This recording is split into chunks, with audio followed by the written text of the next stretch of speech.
శ్రీమాత్రే నమ. జయ గురు దత్తాత్రేయ నమ. ఈ వీడియోలో మనం సింహరాశి వారికి జూన్ నెల మాస ఫలితాలు పరిశీలించినప్పుడు మరి ఈ రాశి వారికి ఈ నెల ప్రారంభంలో 2 గ్రహాలు లాభస్థానంలో ఉండగా ఈ నెల ప్రారంభమైంది. ప్రధానంగా బుధుడు, సింహరాశి వారికి బుధుడు ధన లాభాధిపతిగా ధనస్థాన సంచారం వల్ల జాతకుడు తన సొంత తెలివితేటలతో, తన యొక్క సామర్థ్యంతో, కుటుంబ సభ్యుల సహకారంతో ఆర్థిక పరంగా ఆదాయం పెరిగే అవకాశం ఉన్నది. తన యొక్క బంధువర్గంలో కొంతమంది మీకు సహకరించి మీ అభివృద్ధికి కారణం అవడం జరుగుతూ ఉంటుంది. ఇక ప్రధానంగా ఎవరైతే విద్యారంగంలో, వైద్య రంగంలో ఉన్నారో వారి యొక్క ఆదాయం పెరుగుతుంది. పారిశ్రామిక రంగంలో ఉన్న వాళ్ళకి కొన్ని కొత్త అవకాశాలు రావడం జరుగుతుంది. ఇది ఎక్కువగా విద్యార్థులకి, విద్యా సంస్థల వారికి చాలా లాభసాటిగా ఉండడం జరుగుతుంది. అలాగే కొంతమంది కొత్త మిత్రులు ఏర్పడడం కానీ, కొత్తగా ఏదన్నా బాగా ప్రావీణ్యం కలిగినటువంటి వాళ్ళు మీకు సహకరిస్తారు. ఇది ఇంచుమించుగా ఈ నెల 22వ తారీఖు వరకు కూడా బుధుడు లాభస్థానంలో మీకు అటు స్నేహితుల సహకారం ఉంటుంది, అటు బ్యాంకుల సహకారం ఉంటుంది, అటు ఫైనాన్షియల్ సహకారం కూడా ఉంటుంది. 22వ తారీఖు తర్వాత 12వ స్థానంలోకి వచ్చినటువంటి బుధుడు కుటుంబ అవసరాల కొరకు, కుటుంబ సభ్యుల యొక్క విద్య లేదంటే వారి యొక్క ప్రయాణాల కొరకు ఎక్కువ ధనాన్ని ఖర్చు పెట్టవలసి ఉంటుంది. అలాగే మీ యొక్క ఆఫీస్ మెయింటెనెన్స్ కొరకు, వ్యాపార అభివృద్ధి కోసము కొంతవరకు ఇన్వెస్ట్మెంటు, పెట్టుబడి చేయడం జరుగుతూ ఉంటుంది.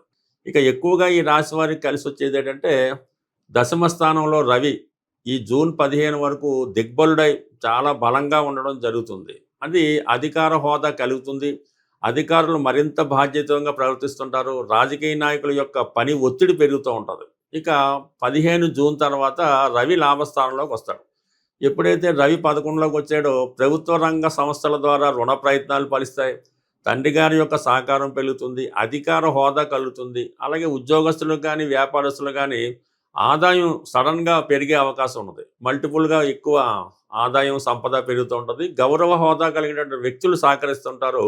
కుటుంబంలో ఏదో ఒక శుభకార్యం రావడం వల్ల బంధుమిత్రులను ఆహ్వానించి వారికి విందు వినోదాలు లాంటి కార్యక్రమాలు ఏర్పాటు చేయడం జరుగుతూ ఉంటుంది. ఇక ప్రధానంగా శుక్రుడు ఈ నెల ప్రారంభం నుంచి 8వ తారీఖు దాకా శుక్రుడు లాభస్థాన సంచారం వల్ల స్త్రీలతో పరిచయం ఏర్పడుతుంది. బాగా అధికార హోదాలో ఉన్నటువంటి స్త్రీలు మీకు సంపూర్ణంగా సహకరిస్తారు. సింహరాశిలో ఉన్నటువంటి స్త్రీలకి కొత్త ఉద్యోగ ప్రయత్నాలు ఫలించే అవకాశం ఉన్నది. శుక్రుడు ఈ రాశి వారికి తృతీయ దశమాధిపతిగా, తృతీయాధిపతి లాభస్థానంలో ఉండడం వలన స్నేహితులు ఏర్పడుతూ ఉంటారు, కొత్త పరిచయాలు ఏర్పడుతూ ఉంటాయి. అలాగే మీ తర్వాత జన్మించిన వాళ్ళు, మీ అక్క చెల్లెళ్ళు, తోడబుట్టిన వారు మీకు సంపూర్ణంగా సహకరించడం జరుగుతుంది. ప్రధానంగా శుక్రుడు స్త్రీ గ్రహం కాబట్టి స్త్రీల యొక్క సహకారం లభిస్తూ ఉంటుంది. ఇంకా దశమాధిపతిగా ఉన్నటువంటి శుక్రుడు లాభస్థాన స్థితి వల్ల కొత్త ఉద్యోగ ప్రయత్నాలు ఫలిస్తాయి. ఎక్కువగా శుక్రుడు సినిమా రంగంలో ఉన్న వాళ్ళకి, ఫైనాన్స్ రంగంలో ఉన్న వాళ్ళకి, అలాగే కొన్ని స్త్రీల సంబంధించినటువంటి వ్యాపారాలు, క్లాత్ స్టోర్స్, బంగారు షాపులు, బోటిక్కు ఇటువంటి వాళ్ళకి చాలా అనుకూలంగా ఉంటుంది. ప్రధానంగా మీకు ఈ నెలంతా కూడా 2 మార్గాల ద్వారా ఆదాయం అన్నది రావడం జరుగుతూ ఉంది.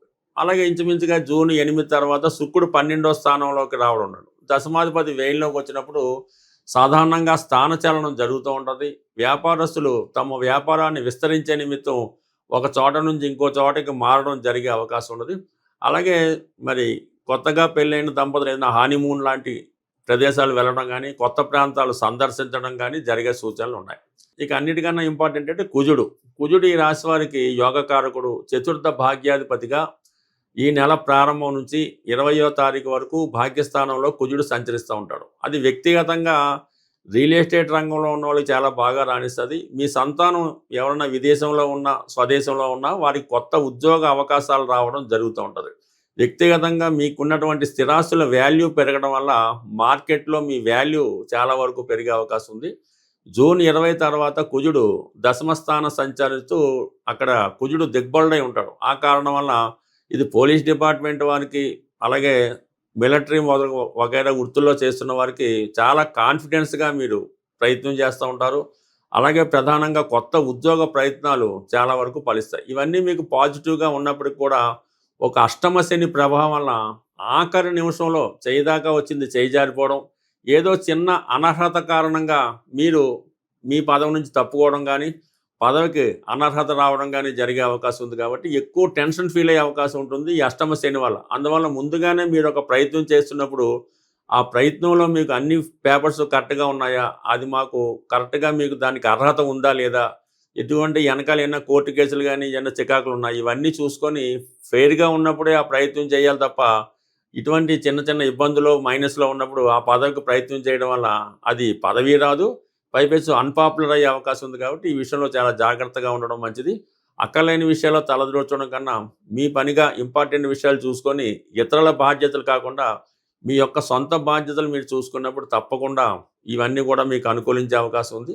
అలాగే వ్యక్తిగతంగా ప్రతి ప్రయత్నం మీరు దగ్గరుండి చేసుకోవాలి తప్ప, ఇతరులను నమ్మడం వల్ల మీకు చాలా వరకు ఇబ్బంది కలిగే అవకాశం ఉంటుంది. ప్రస్తుతం ఈ జూన్ నెలలో గురువు మారి ఉచ్చక్షేత్రమైనటువంటి కర్కాటక రాశిలోకి మారడం వల్ల, మరి గురువు ఎంత బలంగా ఉంటే, ఆ గురువిచ్చే ఫలితం కూడా అంత గొప్పగా ఉంటుంది.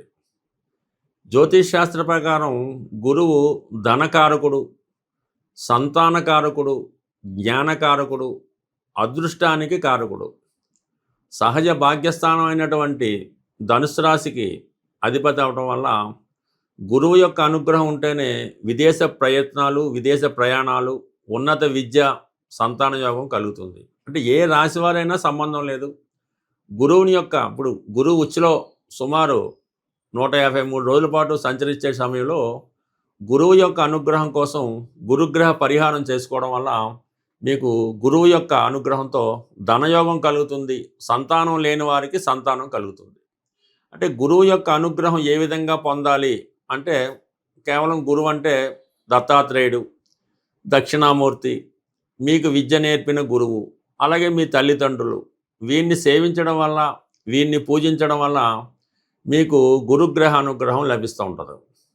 ఇక ప్రధానంగా గురువారం రోజు, ప్రతి గురువారం అవ్వచ్చు, ఒక 3 వారాలు అవ్వచ్చు, మరి ఏదన్నా దత్తక్షేత్రంలో కానీ, శివాలయంలో కానీ మీరు అక్కడ ఉన్నటువంటి ప్రధాన దేవతకి విధి విధానంగా అక్కడ ఉన్న ఆచార ప్రకారం పూజ నిర్వహించి, మీరు శనగలు 3 సంఖ్య వచ్చేలాగా 3 కేజీలు అవ్వచ్చు, 3 పావు కేజీలు అవ్వచ్చు, 3 గుప్పిళ్ళు అవ్వచ్చు, మరి ఆ శనగలు గుగ్గిళ్ళుగా తయారు చేసి అక్కడ ఉన్నటువంటి దేవాలయంలో ప్రసాదంగా పంచిపెట్టడం వల్ల అనుకూలత ఏర్పడుతుంది. ఇంకా బెస్ట్ రెమెడీ, తొందరగా రెమెడీ ఏంటంటే గోసేవ.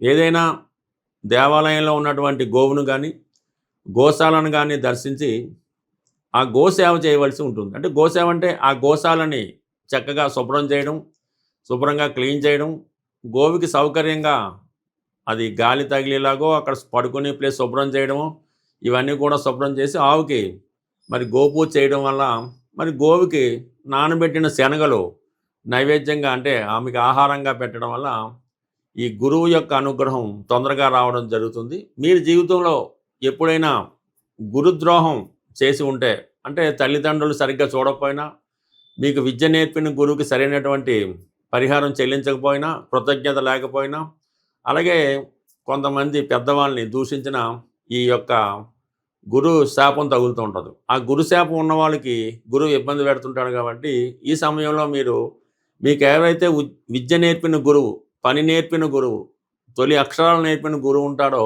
ఆ గురువుకి సత్కరించి చక్కగా, మరి మామిడి పళ్ళు సీజన్ కాబట్టి ఒక 3 మామిడి పళ్ళు ఆ గురువు గారికి సమర్పించి నమస్కారం చేసుకోవడం వల్ల కంప్లీట్గా గురువు యొక్క అనుగ్రహం లభిస్తుంది. గురువు యొక్క అనుగ్రహం ఉంటేనే మిగతా గ్రహాలు మీకు సహకరించగలవు. ప్రతిరోజు దైవ ప్రార్థన, సాంప్రదాయాలు పాటించడం, రోజు సూర్య నమస్కారం చేసుకోవడం, అలాగే పరిశుభ్రమైనటువంటి వస్త్రాలు ధరించడం, ఈ విధంగా చేయడం వల్ల గురువు యొక్క అనుగ్రహం అంటే అది ఆటోమేటిక్గా మీలోనే కనబడుతుంటుంది. మీలోనే ఒక దైవం ఉట్టిపడుతూ ఉంటుంది. చిన్న చిన్న బలహీనతలు, వ్యసనాలు అవి ఉంటే వదిలిపెట్టి, ఈ గురువు బలంగా ఉన్న సమయంలో మీరు ఎంత పవిత్రంగా ఉంటారో మీకు గురువు యొక్క అనుగ్రహం అంత తొందరగా లభిస్తుంటుంది. మరీ చిన్న రెమెడీ ఏంటంటే, పసుపు రంగులో ఉన్నటువంటి 3 అరటిపళ్ళు ఆవుకి పెట్టడం వల్ల గత జన్మలో చేసిన పాపం ఈ జన్మలో చేసిన పాపం కూడా పరిహారం అయ్యే అవకాశం ఉంది. మరి గురువు అనుగ్రహం కోసం కనక పుష్యరాగం అనే స్వచ్ఛమైనటువంటి ఒరిజినల్ బంగారు ఉంగరాన్ని బంగారంలో తయారు చేసి కుడి చేతి చూపుడు వేలికి ధరించవచ్చు. అలాగే ఈ కనక పుష్యరాగం ఉంగరాన్ని ధరించలేని వారు మరి ఏదైనా తెలుపు రంగు దారానికి పసుపు రాసి, అంటే yellow colour thread right hand మడమకి కట్టుకోవడం వల్ల, స్త్రీలు కానీ పురుషులు కానీ ఒక పసుపు కొమ్ము, అంటే పసుపు కొమ్ములో దుంప పసుపు కొమ్ము, అది పాకెట్లో పెట్టుకోవచ్చు, లేదంటే హ్యాండ్కి కట్టుకోవచ్చు. ఈ విధంగా పసుపు కొమ్ము దగ్గర పెట్టుకున్నా కూడా గురుగ్రహ అనుగ్రహం లభిస్తుంది. రావి చెట్టుకి ప్రదర్శనలు చేసి ఆ రావి చెట్టుకి నీళ్లు పోయడం వల్ల ఆ దత్తాత్రేయుడు అనుగ్రహంతో పాటు గురుగ్రహ అనుగ్రహం కూడా లభిస్తుంది. ఈ సమయంలో మీరు ఏదో ఒక దత్తక్షేత్రాన్ని సందర్శిస్తే ఈ గురువు యొక్క ఆశీర్వాదం మీకు లభించే అవకాశం ఉంది. బట్ ఏదన్నా గురుబలం ఉంటేనే పెళ్ళి, పిల్లలు, సంతానం, డబ్బులు లభిస్తాయి. కాబట్టి ఈ సమయంలో మీరు ఈ గురుగ్రహ అనుగ్రహం సంపాదిస్తే జీవితంలో చాలా సౌకర్యాలు ఏర్పడే అవకాశం ఉంది. స్వస్తి.